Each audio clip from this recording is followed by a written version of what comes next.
अहिल्यानगर जिल्ह्यात 4,700 एकरांवर बहरते विषमुक्त शेतीत हजारो शेतकरी सहभागी. अहिल्यानगर जिल्ह्यात एक सकारात्मक गोष्ट घडून येत आहे. जिल्ह्यात नैसर्गिक शेतीकडे शेतकऱ्यांचा ओढा वाढत असून या विषमुक्ती योजनेअंतर्गत 4,750 शेतकऱ्यांनी एकरांमागे विषमुक्त उत्पादनाचा संकल्प केलाय.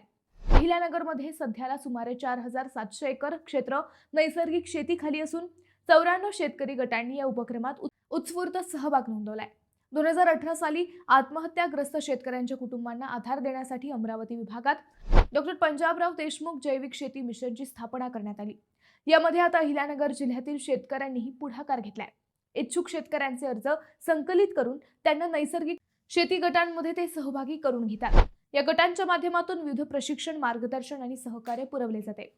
नैसर्गिक शेती ही रासायनिक खते व कीटकनाशके न वापरता केली जाणारी शेती पद्धत आहे. या पद्धतीत स्थानिक गायीच्या शेण व मूत्रावर आधारित जीवामृत, घनजीवामृत, बीजामृताचा वापर करून जमिनीची सुपीकता टिकवली जाते. कमी खर्चात विषमुक्त, आरोग्यदायी आणि पर्यावरणपूरक अन्नधान्य उत्पादन हे नैसर्गिक शेतीचे मुख्य वैशिष्ट्य आहे.